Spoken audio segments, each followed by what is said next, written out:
What's up, everybody? Welcome into a weekend exclusive, maybe a little quick hitter. Maybe I talk too long and it's not a quick hitter. We'll find out. I am your host, Jacob at Roachism13, joined by Ed in Columbus and Mr. Eddie Mac. What's going on, guys? What's going on, Jacob? How you doing? Started a project to make a little gravel walkway in between my house and dog kennel. I bought a bunch of rocks. I was like, sweet. We put them in there. I need like 15 more bags. It was bad. What's going on, Ed? Happy Memorial Day weekend to everybody out there. Hope you enjoy hopefully you get that Monday off, and we get to talk a little Browns football, which is always a good thing. So hopefully we can enlighten your Memorial Day weekend, everyone. And how are you, other Ed? I'm chilling. I'm also enjoying this 3-day weekend. I work at a middle school, so I get that off. So that's awesome. And obviously getting to talk Browns football on a weekend. I didn't really think I was going to be doing that, but here we are. So I'm glad I am. Hey, man, it's great. We've got a good show for you. We're going to talk a little bit about the David Njoku extension, and then we have our 5 players that have the most to prove in camp.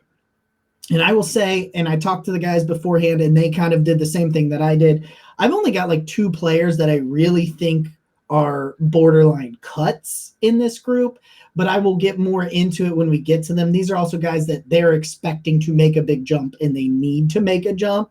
And some guys that may lose some playing time based on camp. That's how I've got it. And I know everybody else is very similar to that. But I want to start with the David Njoku. I wrote a piece for Dawg Pound Daily, and I'll do some highlights from that here in a second. But I'll start with you, Eddie. What do you feel about the Njoku signing and as of right now? I love it because it was a deal that was going to get done. We just didn't know when. We assumed it would be before training camp, and it obviously was. I haven't seen the full details. I know it's 4 years, but I think they have an out or will have an out after the second year. Just like they did with Hooper.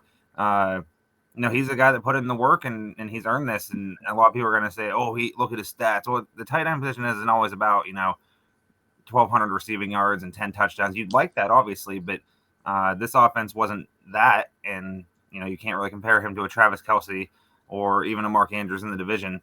But I love it. It's a good money deal. Obviously, Barry, you had some money to use and rolled over in the cap for years to come for the void years of different contracts. So I love it. Mr. Ed. See, my take is I always like to be a voice for the fans. And, you guys are great at, describing what it means on the field and actually, from a cap standpoint. But, from a fan standpoint, you got a guy that you traded up into the first round. You drafted him and you've seen his development. Look, forget the production. We all know the guy is a super freak. Okay. And like the Chargers game last year, you saw what he can do when he's allowed to do what he can do. And I just think from a fan standpoint, you got a guy also that, we love Chief David Njoku. I mean, he is a fan favorite. And anytime you can retain that, and, especially with the way the Browns are getting hit from a PR standpoint from some people, it doesn't hurt that this move was made. It doesn't hurt that you retain somebody that's homegrown. It doesn't hurt that, this guy's probably really good. And we're actually going to see it on the field this year with Deshaun Watson. So I'm ecstatic for it. I think as a Browns fan, how many times over since 1999 have we gotten players, drafted them, and we just couldn't wait to get rid of them? Like, when are they going away?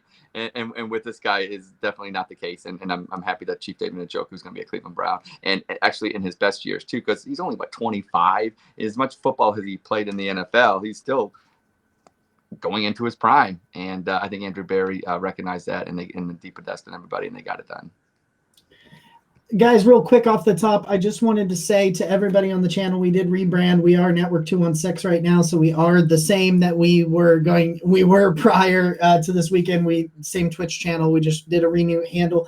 If you are subscribed to the Twitch via Prime, that does not auto renew. So if you were subscribed to last month to the channel with your free Prime subscription, I put the link there in the chat right there. It should take you to where you need to go to subscribe. We really appreciate all the subscribes that everybody in the follows and everything. We really appreciate all of you guys tuning in week and week out. I will real quick go through the David Njoku thing from my end, and we will move on to our lists, guys. for me, it was a no-brainer. I look back to 2018 to what happened when he got tight end one numbers. He had 83 targets that year. He was 8th in the NFL among tight ends in receiving yards. And then, you had Freddie Kitchens, where he also broke his wrist, and he only played in 4 games in 2019. And then Kevin Stefanski comes in with a multi-tight end scheme, and it just divided all of those targets amongst 3 players. And so I've seen from other fan bases have come at me a little bit on Twitter. And the thing is, he averages 300 yards and 3 touchdowns a year. And I'm like, well, context matters, because the 1 year he played 4 games, Freddie Kitchens hated him for whatever reason. Even when he was healthy, he just didn't play. Because I remember how excited we were when he came back from IR, and then he was like a healthy scratch that first week or some shit. Like, it was really, really bizarre, I thought. But you look at it and you think about Austin Hooper. He had similar numbers to Austin Hooper on half the targets in the last 2 years. If you look at that, just context matters in these sort of things. He came when he wanted a trade when they signed Hooper. They had to sign Hooper. He couldn't block. He wasn't super reliable on, in 2018 when he was 8th in receiving yards, he had 8 drops. Think how productive he can be with that amount of targets, with how much better his hands and blocking is and route running this year, going into this year. So he has taken the things that were issues for him, made them strengths, and now he's going to get the targets. So I think that you're looking at, I think 65, 70 catches, somewhere around 700 yards and 5-6 touchdowns, and I'll pay for that all day. And he won't fall over like Hooper did. Well, that's true. I don't think anyone will ever top that. But I think another area where he comes in of help for the Browns is in the red zone. He's going to be someone that can finish for Deshaun Watson once he gets the team inside the 20, and then he's going to be able to find him. I think he's going to thrive in the red zone this year. And then you mentioned his blocking, Jacob. And that year he wanted traded when Hooper came in. He just put his head down. He's like, you know what? I'm just going to bust my ass. They're either going to trade me or they're not. I'm going to buy into what they're doing anyway. And here he did, and he earned the contract. And with the contract, the tight end market's about to explode in the next couple of years. Mark Andrews is going to get paid. Dalton Schultz is probably going to get paid something. Mike Gesicki's going to get paid. There's someone else I'm forgetting that. TJ Hawkinson's going to get paid. A lot of these guys are going to get paid. So I think Barry was smart to get ahead of that, because, we saw with the Amari Cooper trade, we sort of got a steal on that, because, a week or two later, here's all these record-breaking deals for wide receivers, and then Amari Cooper comes in at $5, $6, $7 million cheaper than them. So, the blocking for Njoku is huge for him, and then he'll be an elevated role. He'll see more targets, like you said. Just all around a great extension, great reunion, I guess. Yeah, it's very funny how the last 2 extensions, both Clowney's new contract and Njoku's extension, Nick was asleep both times. So I tried to call. I was like, "Hey, Nick Carnes, our co-host over on the Barking Browns," and I was like, "Nick." I tried to call him, and he woke up and he was like, I was asleep on Clowney's extension too. So I keep telling him that whenever we want an extension, he needs to go take a nap. Or just news. So news throughout the week, just take a nap, and, we'll have, we'll trade it for someone, or we'll sign someone to the biggest deal in whatever position. And then eventually maybe that's when we'll get the Watson suspension news. I was asleep when they signed Odell. And I regret that one. So maybe I'll just stay up. I won't pretend like Freddy Krueger's coming to get me. I'll just stay up, because I don't want the Browns to sign somebody that might be detrimental to the team. So I apologize for that one, guys. All right, let's go. Let's start, guys. We'll start with our lists here with the 5 players that have the most to prove in camp. These can be guys that need to prove it in camp because they're going to get cut, need to prove it in camp because they may get traded, or they're being asked to do more, some elevated roles, and the Browns really need them to prove that they can do more so that they don't have to panic and potentially sign somebody else. So I'll start off the top with a guy that the last guy that came to mind, because I think it's really interesting, because I was surprised he got brought back. So for me, it's Ronnie Harrison. I have Ronnie Harrison on my list. he really struggled in coverage last year. I mean, he was still very good. I think his run defense grade was like a 78. So it was still pretty good, especially when he played in the box, because he's kind of one of those like box safeties that can kind of play as a linebacker, as a more athletic linebacker to play against these athletic quarterbacks like Lamar Jackson and Josh Allen. I think that's why he was originally brought in, was for guys like Lamar Jackson in the division, so that he could play, as a hyper athletic box safety to try to contain some of these things. And he still did pretty well there. They need 3 starting safeties. That's the system. That's what it requires. So we really need Ronnie Harrison to try to recapture some of that 2020. I look at it this way in coverage: 122.5 passer rating last year after just having an 81.9 in 2020.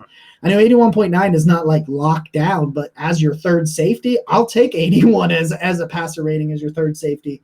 And he's still good against the run. If you can get 2020 Ronnie Harrison back, this defense can really take a step into the elite direction, especially if Delpit, an extra year removed from the Achilles, can kind of continue to make strides. So I think a lot is I don't think Ronnie Harrison gets cut. I think they need the safeties. I don't think he'll get cut, but they really need him to step up in camp and show, hey, I can return to some of this form that I had, 2 years ago, and just, ease the nerves of the third safety. And whoever wants to go next. I just want to echo that, because that was mine as well. Ronnie Harrison, a couple of different things besides what you just said, Jacob. I did, when he came in initially, I thought he could be like Tashawn Gibson a little bit. Tashawn Gibson back in the day used to always seem to be at the right place at the right time to get turnovers. I thought Harrison would be that guy to get way more turnovers. As it turned out to be, he just kept getting dumb penalties. With the Kansas City a lot, yeah. The defense. So I just have to say that. So I mean I hope and I also like Richard LeCount. I think it's fun to say 1, 2. He's like the Count on Sesame Street. That's my guy. So Richard LeCount's my guy. But I hope Ronnie Harrison does good and can revert back to 2020. But I'm with you, Jacob, on that one. Yeah, one of mine is Anthony Schwartz. Jacob and I sort of touched on that in talking about this, setting this up. Last year he comes in as a 3rd-round pick, and everyone instantly said, "Oh, there's our Tyreek Hill." Well, let's just pump the brakes, because I was probably guilty of this. I think I said that maybe probably too much, But I was excited. We're coming off a playoff win, so I had too much into the hype. But then after I thought about it, I'm like, well, no one should be compared to Tyreek Hill. I don't care how fast the dude is. I don't care. He hasn't played at anything. And then he struggled a little bit last year. He struggled with injuries. This year, the wide receiver room is completely different. It's Amari Cooper, Don Peoples-Jones, and then Schwartz is there, and whoever else makes the team. I mean, Njoku, we just talked about, he's going to be essentially like wide receiver 2 for them with the money they're giving him, and the targets he's going to get. So Anthony Schwartz needs this out. Maybe he can be that deep threat this year.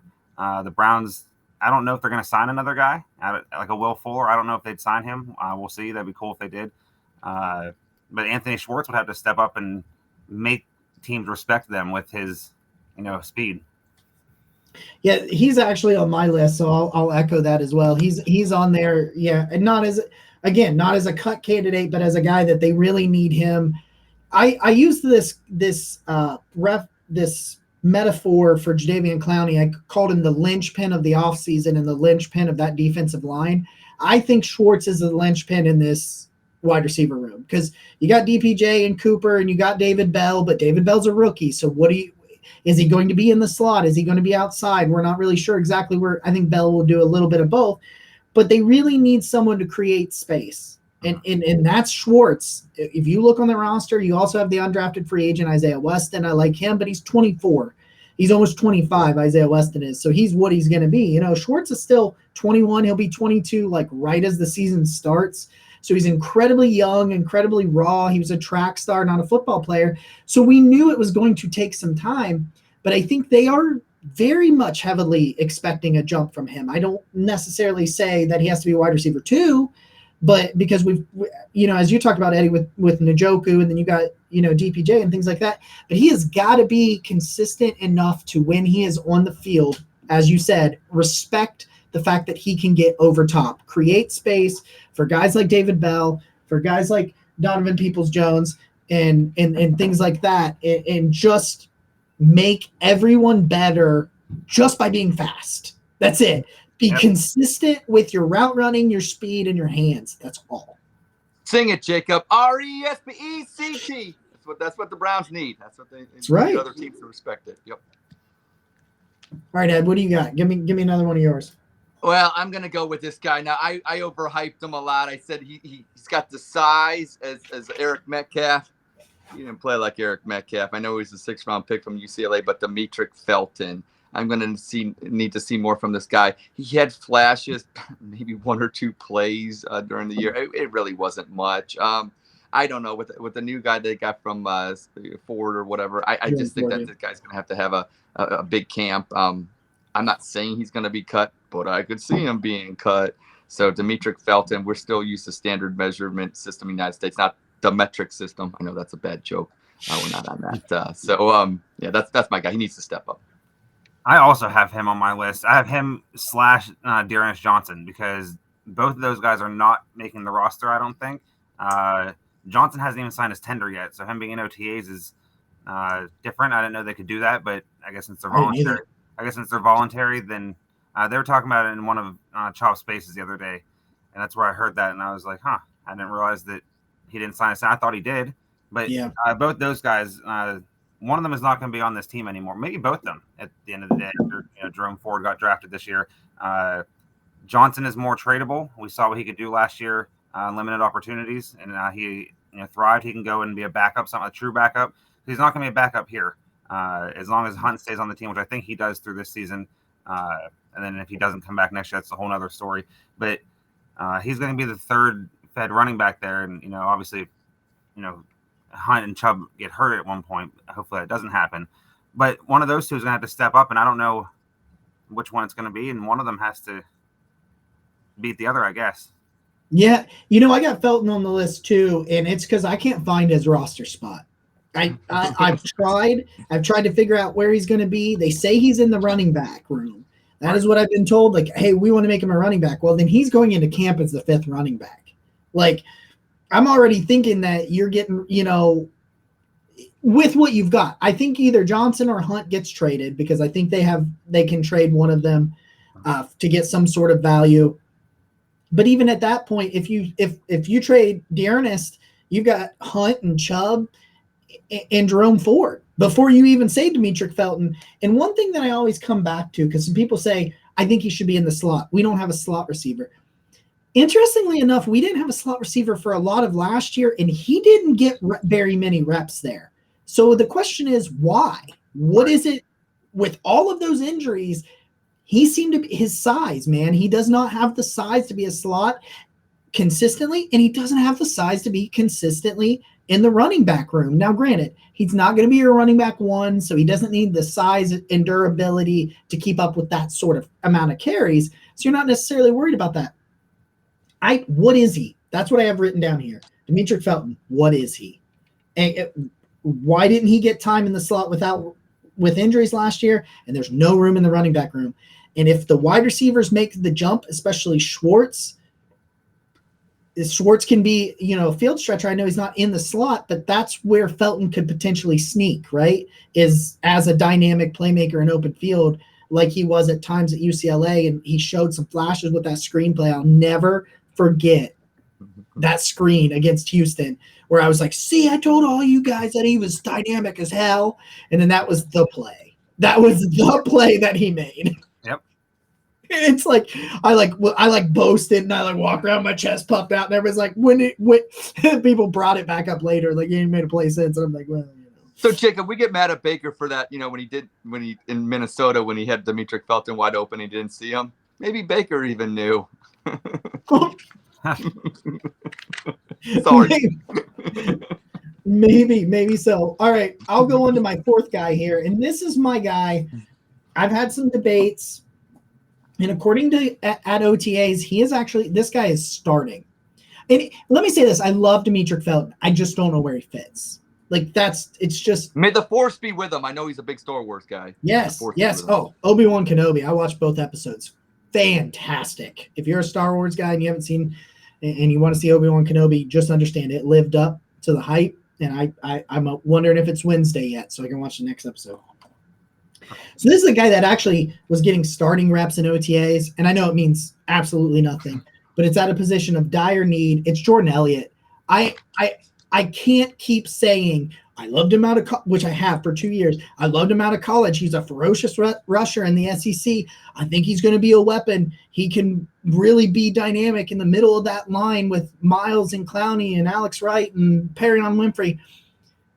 I keep saying it, and it keeps not happening. I get it. It's only been 2 years. It's a slow developing position. He's going to get every chance to make this roster and be the starter at defensive tackle opposite Taven Bryan, because I think they really like Taven Bryan, right or wrong. I think they do. But look, like Jordan Elliott, 2021 a 41.6 overall grade, 2020 a 55.3 overall grade. And this is what gets me. You are a pass rush specialist in the interior with half a career sack, in 13 total pressures and 415 pass rush snaps. 13 pressures. Last year he had 10, but as a rookie, he had 3 pressures. You got 400 snaps, and you've been productive on 13 of them. We're not talking about run stuff, because my point is that where his strength is, at least like people have issues with Taven Bryan, you can see pass rush productivity from Taven Bryan at least. Whereas with Jordan Elliott, I'm not getting anything. And I know our friend Marcus Harvey thinks he's going to be the starting one tech. I really, really hope, because I really liked that pick. He was, a third-round pick. I thought, man, that is going to help make this a line elite. He had a great preseason last year. I thought he had made the leap and then just disappeared. You have absolutely got to get something out of Jordan Elliott, or that is when they will add a veteran D tackle. So for me, I don't see it with Jordan Elliott, and I think this is his last camp in Cleveland. I had Jordan Elliott too, but here's what I'm going to say. So I'm with my caveat here. If Jordan Elliott isn't the guy, then another defensive tackle that needs to step up. And I know this is only his second year from my alma mater, The Ohio State University, Tommy Togiai. Because you know what? I don't know. Going into it last year, you drafted him. I thought he'd get more playing time. I don't know exactly what the deal is with him, why he didn't. I like his size. I like everything that he did at Ohio State. He practically won that Clemson game. Basically, he really made it difficult for Trevor Lawrence. I don't understand it. I think the defensive tackle position is one of those things that they, with Perrion Winfrey and things, it's looking good. And there could be some guys in this rotation like Elliott and Togiai that may not be long-term Cleveland Browns. So I think they both need to step up. So I definitely agree with that, Jacob. I think with the defensive tackle too, I think we're going to see a lot of times we have 3 defensive ends on the line at a time. It'll be Clowney, Garrett, and then Winovich, or insert whoever is the third, or move Clowney over to the interior, because he does play well on the interior when he's lines up there, and then put whoever at that other edge spot. I think we're going to see that a lot this year. So I think both of these guys, I think they're both potential roster cuts by the end of training camp, and especially more so Togiai. Hopefully he can show more this year. I know he was a rookie last year, but sometimes you only get one chance in the league, and if he blew his chance, hopefully he didn't. But if he did, then you got to move on. Yeah, if you think that's a mistake, man, we've held on to guys that we're just hoping would figure it out for too long, and it's bitch in the butt. I like Togiai. My biggest issue with Togiai was strength, which is good, because you're getting a year in an NFL strength and conditioning program that you can fix that. So really good. Who's next on your list, Eddie? So I'm on the opposite side of the line. So I'm going to the offensive line, and Nick Harris. So he's now the starting center. Treader's gone. He's the starting center, which, in OTAs and in training camp, it's going to be the same as what he had been doing, because he's the one who was the center, during practice. But now he's going to be preparing to be the starter. I know he made, what was it, the Christmas Day start? Was that? Yeah, against the Packers. Yep. And he did a hell of a job. They think he's, the guy to be, the next center, and that's why they got rid of Treader, and rightfully so, with that, cap hit and whatnot. And now it's time for him to be that starter in practice and now on the field. So I think he has to have a big training camp to prove, Andrew Berry and Kevin Stefanski right. Yeah, I it's really funny. I just wrote an article on him, and I don't know why I didn't consider him for my list, but it's a big deal. Those are big shoes to fill. So, and you're hoping that this vastly improved offensive line compared to anything else Deshaun Watson has had in his career, you're hoping that that can also take another step. Ed, hit me with another one of yours. I'm actually going to throw a little curveball here because you guys are the experts, but I'm going to say the guard position, and I'm going to throw out 3 names, and you tell me which one of these 3 is most in jeopardy, okay? Michael Dunn, Drew Forbes, or Blake Hance? Drew Forbes. Ooh, I got different answers. Okay, this is what I wanted. This is exactly why I did what I did. So go ahead, both of you, if you could explain. Eddie, go for it. Yeah. I just don't see much in Hance. I know he, was, the guy named Blake in Pittsburgh, and met Baker Mayfield, a couple hours prior to the game and said, "Hey, I'm your starting, guard or whatever." I just haven't seen much from him. He's one of those guys that he's not going to get a lot of playing time, obviously, and our offensive line stays relatively healthy, but he just hasn't impressed me much in that the time that he has played, and I think we cling on to that fact that he was a guy named Blake, and we all love that. It's a great story. Comes in, we whooped the Steelers' ass, and that was great. But then, he hasn't really done much since. Nothing for me, anyway. Yeah, and I get that aspect of it. I think at least he's not a tackle, so please don't put him out there ever again because he can't do it. At least at guard, his run grades are fine. They're not good, but they're fine. And the only reason I say Forbes over him is because Forbes is never on the field. It's just the opt-out, the injuries. I like Forbes. I thought he would beat out Wyatt Teller 2 years ago, and then he opted out. So that's where I had him in regards. I was like, I think Forbes is going to, because, Wyatt Teller had played a little bit the year before when he was first traded for and had kind of struggled up and down. Obviously, it's beneficial that, Forbes didn't win the job and we're in a much better situation now. But I really had high hopes for Drew Forbes, but I just keep not seeing him. And then it just kind of makes him that forgotten person. But that being said, there's some mighty struggles out of Blake Hance. I think Michael Dunn is great. I think he is a great run blocker. He's fine against the pass, but one thing's he is just a guard. And they got him to take some snaps, so he might be able to play center a little bit, but they got Pocic, so I'm not really worried about that aspect of it. I think Dunn is the safest of the 3. Oh, yeah. I think we can agree on that I think he's the safest. And then for differing reasons, I totally understand the Blake Hance thing for me, but at least I've seen him do some things good, and I've not seen anything from Forbes. That's for me, that's the difference. But there's also a lot of bad Blake Hance tape out there, and there's not a lot of bad Drew Forbes tape. So because there's just not a lot of tape. There's just not a lot. Okay, I got one more. I'll do my last one here, and we'll go around and we'll put a nice little shiny bow on this little quick hitter for you guys on a Saturday night as I am eating enchiladas. That's what I'm eating this week. So I was going to ask you, Jacob, what you were eating, because everybody wants to know, what is Jacob eating? I'm always eating. This is refried beans. Oh. Anyway, my final guy is Greeny Williams, and it's not because I think they're going to cut Greeny Williams. It's because I wonder if he gets traded or becomes an afterthought. And that's because of Martin Emerson. Right now in OTAs, Greg Newsome is getting the snaps in the slot, and Greedy is the outside corner. And I was talking to my dad about this. I think we're about to potentially see the evolution of the slot corner being much more important in seeing elite players, elite corners with elite cornerback contracts play in the slot because of these elite slot receivers. And think about all the players that play in the slot. Cooper Kupp. Tyreek Hill takes a ton of snaps in there. Amari Cooper takes snaps in there. Justin Jefferson, Adam Thielen, all these guys that are not just slot receivers, but play a good amount of snaps in there and do a ton of damage. And I think you're going to start seeing that, especially these teams that have 3 great wide receivers. As the passing offense takes off and evolves, you're going to see the defensive back evolve when it comes to slot corner and that sort of thing. So that's why I think I understand moving Greg Newsome in there. He is hyper athletic. He is hyper sticky. He is that, and you want the big, longer bodied corners on the outside like Greedy Williams. But that's where Martin Emerson comes in. So can Greedy Williams fight off Martin Emerson for playing time. And don't forget about AJ Green. You've got these younger guys, and I know that AJ Green, I think they're like the same age because he was an undrafted free agent, I think maybe the year after Greeny was brought in, so I think maybe he's like a year younger. Greeny's in the last year of his rookie deal.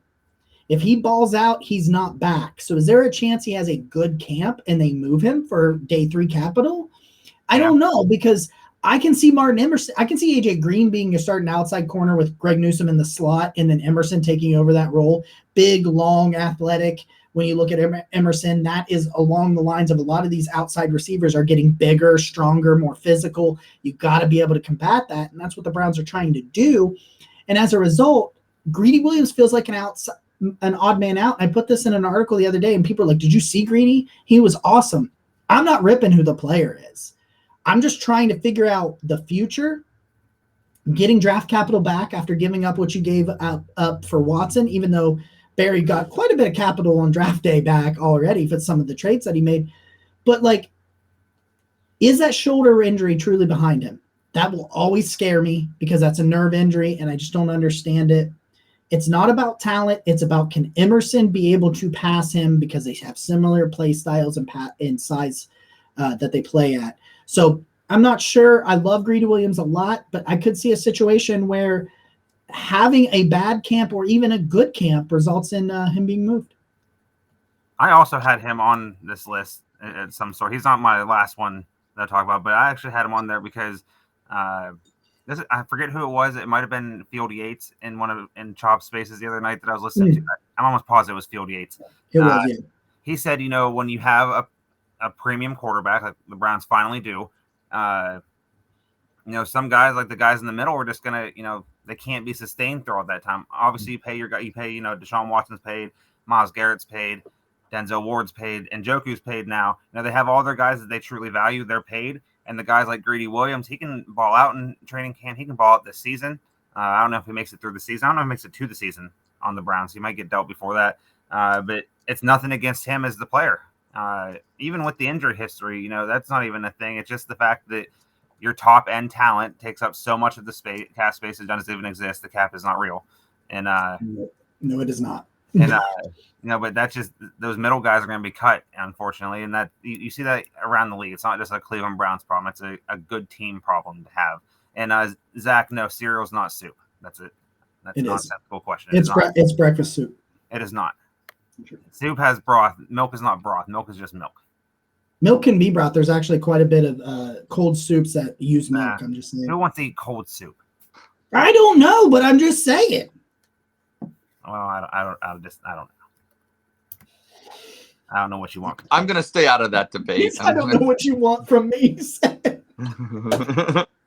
I've seen that question. I think Ken Carmen had that as a poll question the other day. Yeah, he did. And then I ask everybody. So no, he stole that from you, Jacob. Yeah, real soup are not the same thing. Not even. My last guy is Baker Mayfield. I don't think he's going to take out Jacoby Brissett. Not just a joke. Just a joke. Sorry, but okay. So it's at the tackle position, and I want to play a game because I liked our game earlier. James Hudson or Chris Hubbard? One's got to go. One's got to stay. Which one you keeping? Keeping Hubbard. See, I love this because I think Jacob. What are you thinking here? How much more does Chris Hubbard have after this year, especially with the back-to-back season-ending injuries? Because I love Chris Hubbard as a swing tackle because he can play guard as well. I really like what James Hudson did as the season went on, and a lot of people he did get better. A lot of people point to the Pittsburgh game, and I say I can show you a bunch of sacks that were given up that were Baker Mayfield's fault. So don't just look at the statistics and the numbers in that game, and don't look at Baker Mayfield crying about all of the sacks afterwards that he took. I'm not saying Hudson's perfect. I'm just saying what I saw Hudson play left tackle. I don't think he's a left tackle. I just don't know he can play that level because his left tackle play against Carolina or the Cardinals was not very good. But you look at like the progress, and I know that the last week of the season when he played against the Bengals, that was not their starters, but he was still able to turn in like a 91 grade in that. Like it was a very, very good game, which people are saying, well, it's against backups. Well, in the preseason, he wasn't giving us 91 grades either. So like, I'm just like, for me, he was this really, really raw player that had 11 career starts in college at tackle. So, like, he just wasn't – they did not want him to see the field last year at all. And you lost Hubbard right out the gate. You lost Conklin twice. You lost Jed, and he wasn't 100% for a lot of the year. If you're asking me just this year, I think it's Chris Hubbard. But, like, for me, and when I think of Andrew Berry, I think he looks at the big overall picture, and I just think he thinks there's more future for James Hudson. But man, I'm not sure if Hudson's ready to be there if Conklin's not ready week 1. Yeah, so it's probably Hubbard. But, like, I think they keep both. Yeah, that's I love these kind of questions. A good question always has 2 different answers. So I'm glad I got to put that out there. Yeah. Yeah, I think both stay just because they value the depth of the offensive line. Because at any given time, hopefully it doesn't, but at any given time, one of the guys can go down, and we saw that a few different times last year. And I'd rather not have to put one of them in position to be Jed Wills. Because I think he's been pretty good in his career, and he gets a lot of flack, and he's not this amazing, he's not Joe Thomas, which nobody is, but he's played really well, and when he's off the field, he'd have, and obviously last year he didn't, but I would just rather have him, protecting the quarterback than either of those two, but we'll see what happens. Yeah. And one thing I always point out about Jed when we talk about the injuries and stuff. That dude's well over 300 pounds, and he had a bum ankle. Mm-hmm. I'm 190 pounds, and when I got a bum ankle, I ain't going to work for a week. Like, Well, I understand that, yes. I'm also a little bit of a bitch. But, all right. Eddie, I think you are the one with your final guy on it, so hit us with it. Yeah. Donovan Peoples-Jones, because he's now into an elevated role. Now, obviously, I don't think he's in danger of getting cut. They value him a lot. Is that now it's going to be the number 2 receiver or number 3, receiver with Njoku. But here's his chance to get some of those targets from Njoku. Hey, we can rely on you to, throw the ball here. And, he has Amari Cooper now. And before he had Odell and Jarvis, and that just didn't work out. Jarvis more so did with the Browns than Odell did. But that just never worked out. And now you have a guy who's going to come in, and he's not going to be an Odell or a Jarvis where I'm right in your face. Like, this is a guy that's just like Nick Chubb. Actually, I shared a picture with Randy the other day, and I was like, this is a fake picture because Amari Cooper's smiling. Like, which he replied that's more times than Chubb has ever smiled in his life. I was like, well, that's probably true. That's probably fair. But yeah, Jay gets to be that number 2 now, and each year he's progressed. He almost had like double the production from year 1 to year 2. Hopefully you can see that again. And everyone thinks with Watson that the wide receiver room, that's why they haven't done much to it, because they think they can elevate, or he can elevate them to another level. We've seen him do it in Houston. I mean, obviously he benefited from having DeAndre Hopkins for a little bit before Bill O'Brien was a moron. But yeah, with DPJ, he has a chance now to be number 2, and he is not going to be one of those receivers that gets like the AJ Brown contracts or the whoever contracts, but he's going to get a nice chunk of change if he plays and continues to develop like he does, and if he takes that leap, and he can do that in training camp, take that leap forward, that he's either the number 2 guy on the team, like not just receiver but number 2 receiving option, or he's going to be in that number 3 role, and he has a chance to separate. Because last year, he had the great training camp, and everyone was like, oh, there's wide receiver 3, and while he was wide receiver 3, it wasn't what a wide receiver 3 in a potent offense is. A normal offense. Right. Say it, a normal offense with effective quarterback play. You can say it. A normal offense with an effective quarterback play. I said it. I've said it a bunch. I'm tired of it. I know that the quarterback play was up and down, mostly down, and then around sometimes, and then over there, and it just was like a merry-go-round sort of. And sometimes those are cool. They haven't been cool to me in years, so yeah, we know what he did. But yeah, with Watson, DPJ takes another leap forward, but he has a lot to prove in this training camp that shows he's ready for that responsibility. If he can take another leap, and if he can be receiving option number 3, Like, I think that helps him make that leap. Like, kind of like you were saying, like that just like it takes so much pressure off him. He's a former 6th-round pick. I want to say this about Watson, and like, I get it. We talked about it a million times on this network, on our show specifically.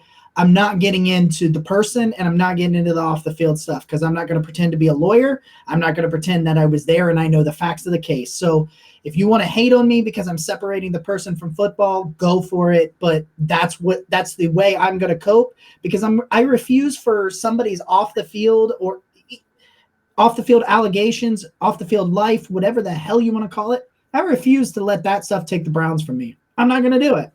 So one thing I will say though, I don't know if you guys listen to Orange and Brown talk, Mary Kay and I can't think of the other guys that are on that podcast, but it's the Cleveland.com guys on that podcast. I was listening to them talk about OTAs. And I listened to some other people talk about it. Fred Greetham, especially. He was on the OBR Weekly the other night talking about they only had one day in person. It was Wednesdays. I get it. It's helmet and shorts. I even tweeted out, don't get excited about helmets and shorts. And then I just went, fuck it. Super Bowl, Super Browns, baby. But, man, everything I've seen, everything I've heard, it's just so effortless for him. He's just out there. He's effortless. I think the word that Greetham talked about was his athleticism. He's like, in helmets and shorts, you could see it. He's like, you could just see the level of athleticism and the poise. And I saw Jake Burns talked about, you saw him with a little boot action that looked like he was doing it out of the pistol. So I think you're going to see a lot of pistol looks this year as well. But when you're talking about elevating quarterback or wide receiver play, and we're talking about these guys with pressure on them, he is going to make everybody on that side of the ball's job easier. It's just plain simple. The offensive line's jobs, the wide receivers, the tight ends, the running backs, it's all going to be easier. How much? We'll find out. Because for one thing that has to deal with it is the fact that we don't know how much he'll be out there. We have no idea what that's going to be like. We'll find out. I honestly thought it was going to be this weekend. I really did. For some reason, I thought they would do one of those news dumps on Memorial Day weekend and then just deuce out for 3 days and be like, bye, and just run away. But it didn't end up happening. I think it happens probably mid-June. It'll happen before, I think, camp. I think somewhere around mandatory OTAs is, I think, the 16th, 17th, and 18th of June. I think somewhere around at that time, I think you'll find out where he stands. But I think watching helmets and shorts anyway, just what you can discern from that, I think it's a new era. Yeah, I think I saw the one. What you're talking about, the pistol. I think there was one play that they ran that someone was saying that it was a fake handoff to Chubb, a fake dump off to Hunt, and then he threw the ball to someone. I don't know if it was the David Bell player. Yeah, I think it was. Yeah, so we're going to see a lot of that this year if they do run the pistol, because that's a three-headed monster in the backfield that, all right, is Chubb or Hunt going to get the ball and, rush down our throats? Or is one of them going to not get the ball and the other one's going to catch it? Because Chubb can catch the ball too. And Hunt makes a lot of plays from the backfield. So that's going to be tremendous to see. So I hope we see that a lot. And like you said, Jacob, I don't talk about, what he allegedly did or didn't do. I might mention the suspension like it's looming. I don't think that he's getting zero. He might get zero for this year. I don't know. I'm not going to pretend I know anything about that because nobody knows that. But I try to separate the person from the football, because what I'm talking about it's him as the quarterback of the Cleveland Browns, not him as Deshaun Watson and his legal issues and whatever the hell he did or did not do or does or doesn't do when he is not playing football. So, yeah. And a lot of people don't like that, and I get it. And you can feel however you want. I'm not gonna, tell you you're wrong for feeling, if you're happy that he's on the team, if you're not happy he's on the team, you can feel however you like. I'm happy he's on the team. Hopefully, whatever his legal issues are get cleared up, and then we can all move on from this. Whether we have to be without him for any portion of time this year, next year, or whenever. So. Jeff Lloyd, when it first happened, he tweeted something out. He's like, if you're happy, I get it. If you're upset, I get it. If you're indifferent, I get it. If you're conflicted, I get it. And that's where I'm at. I get it. Yep. I get it. But like you said, Eddie, that's just how I'm going to learn to deal with it and move on. Ed, do you have any parting words before we wrap this thing up? The only thing I'm going to say is I saw Deshaun Watson with orange shoes, orange shorts, and an orange jersey, and it looked pretty good. So There was a lot of orange. I think it's some orange spandex on too. Yes, he did. He did. Some of them tweeted out, like some of the media members tweeted that out, and I just want the orange jerseys for one game. Just one game. Give us, and then he can have like a Clemson style game where he just erupts. Yeah. Let's do it that way, guys. Tuesday, 7 p.m. here on Network 216. You will get the Yard Dogs podcast. We will be back on Wednesday at 8. A special night this week. Nick is going to the Guardians game on Tuesday, so we will be recording Wednesday at 8. We'll be doing For the Fans. We will have 3 fans of the show jump on for about 10 minutes apiece, say whatever they want to say, and then we will do our deep dive on Jerome Ford. I'm really excited to do the film study on Jerome Ford. I've done a little bit of him, but I'm really excited to do that as well. And then we've got another non-football top 5 for you guys this weekend. I have no idea what it is. Maybe Ed will tell me after this. Maybe we'll find out. Maybe Eddie will decide for us. We're just going to find out. But guys, we thank you so much for tuning in. The show will have a special announcement on Wednesday. It's in the works right now, and we will announce that sometime on Wednesday. If you're able and subscribe to the Twitch, we greatly appreciate it. It goes a long way in helping for me not get in trouble for spending as much time on football as I do. If it brings in money, I'm allowed to. So if you want better content, pay us. I'm just kidding. You don't. I'm a dumbass. Guys, thank you so much for joining us this weekend. We'll talk to you guys soon, and go Browns. Go Browns! Woo.